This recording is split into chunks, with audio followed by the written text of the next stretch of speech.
Hello guys and welcome back to my YouTube channel. If you're new to my channel, hello and welcome to my channel. My name is Soma. And to all of you that keep coming back, hello and welcome back. Quick reminder, if you've never subscribed, just to remind you to click that red button there that says subscribe. And after that, click the bell sign. That way you get notification whenever I upload a new video.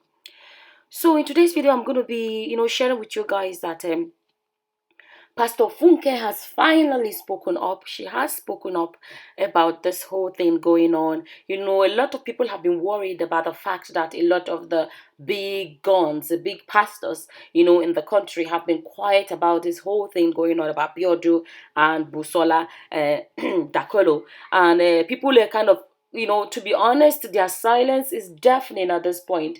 It's shocking to see how silent they are. No, nothing much is happening from any of them even saying anything. So it's confusing to a lot of people why they are not even saying anything. And it makes people question, is there actually a governing body for the Christians, in Nigeria? Is there actually, when I say governing, is there actually, how do I say it?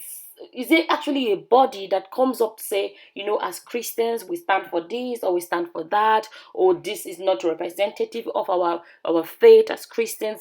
Do we actually have a body that we can say, and these are some of the things that make people kind of really worried about this, a pastor being able to do whatever, and people don't question, people don't ask questions, people can't question them. And why I say this is that when there was this so-called, in quote, attack on tithe or attack on tithing, they were united in their voice to speak up about tithing, and then when something like this happens, it's not even about taking sides, but they are silent about it completely. And people would, you would expect that with the outcry of this whole thing going on, this has been big. Like, this has been a big stuff going on.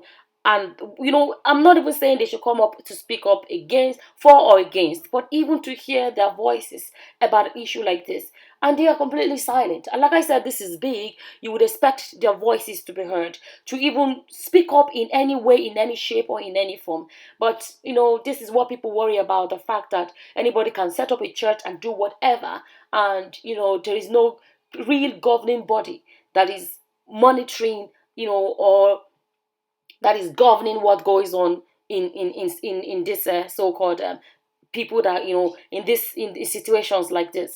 So anyways, I feel like there should be a voice, like a voice at the top there for Christianity in Nigeria. There should be a voice somewhere that should be able to address issues like this. Okay, going back to Pastor Funke, finally she seems to be the only one that's come up to speak up, and she has this post she made. Outside the will of God, there's nothing I want. Inside the will of God, there is nothing I fear.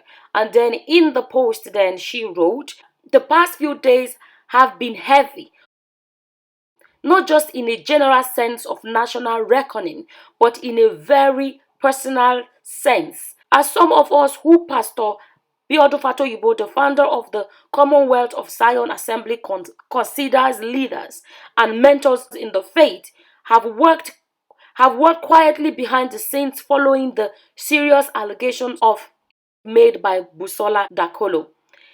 It has taken me time to speak publicly about this because work first had to be done to enable the process of resolution. This was the more urgent personal task. Today, I am thankful to God for the counsel that has seen Biodun step down to allow the process of fact-finding, healing, restitution, and justice continue. Also, so that the congregation that God has entrusted into our hands are guided with love, integrity, and wisdom. The house of God should remain a safe space for all. No form of abuse should have a place in God's house. My deepest sympathy is with everyone who has experienced broken trust from the church. Busola, every girl, every child, man, woman. The church is embracing accountability, and it is exactly as Jesus has requested that we must. I made a video a while back about her and her demanding for money and tithe, and this seed and that seed. And believe it or not, there were people that made posts and said, I hate her, I don't know this woman from anywhere. I only know her from internet. I never met this woman. But there were people that are making posts and said that Samaraku hates Funke, Adejumo, blah, blah, blah, blah. And there was actually somebody that said, you're a woman. How can you do that to a fellow woman? I didn't do anything. All I did was address the issue of the way she was asking people to donate money. And, the thing is this, it's good to come out and say something is this or something is that. Right now, I am going to be honest. When I made that post about her that went viral about the way she collects money from people, I addressed it honestly as it should be addressed. And in this post as well, I'm going to address this honestly as it should be addressed. She spoke up, and that is so commendable. This thing she has done is what is a governing body, if we had one, should be doing. This is what the head people at the top should be doing about this whole thing that's going on. She come up and she spoke up. She didn't take any sides. She didn't come to say, her post did not come to condemn Fatoyinbo or whatever. She hasn't, because like she said, there should be fact finding. And that's what I have said from day one. Do not support Fatoyinbo because he's a pastor. Pastor is untouchable. Do not support Dakolo, Busola Dakolo, because I like the husband, I like her. No, let it be about wanting to know what the truth is. That is what I said from day one. And she said it there clearly. Where she said, today I am thankful to God for the council that has seen Biodun step down to allow the process of fact finding. And that is what I said from day one. Don't be in a hurry to say, I don't like pastors, and just say, okay, I support this person. No, let it be that you are interested in the facts. You are interested in knowing the truth. And then something else she said at the end was the church is embracing accountability. I love that. This idea of he's a pastor, he should not be questioned, blah, blah. No, they should be accountable. She said the church is embracing accountability, which was never there in the past. Pastors were never expected to be accountable. They are pastor. Some people will even tell you that a pastor is only accountable to God. That's what some people will tell you. And they forget that if a pastor commits a crime and goes to court, the judge is not going to be saying, no, you're not accountable to, you're not accountable, you're only accountable to God. The judge will throw you to jail, will throw you into jail. In a country where there is justice, in a country where there is law and order, you will be thrown into jail. A judge will not say, oh, he's a pastor, he's not accountable to us, he's only accountable to God. I've made a lot of videos where I talk about the difference between, something is morally wrong, something is morally wrong, something is not good, something is not right, and something is a crime. There's a difference. So if you say, oh, if he's having an affair or blah, blah, blah, that's one story on one hand. But if he's, forcing yourself on a woman is a crime.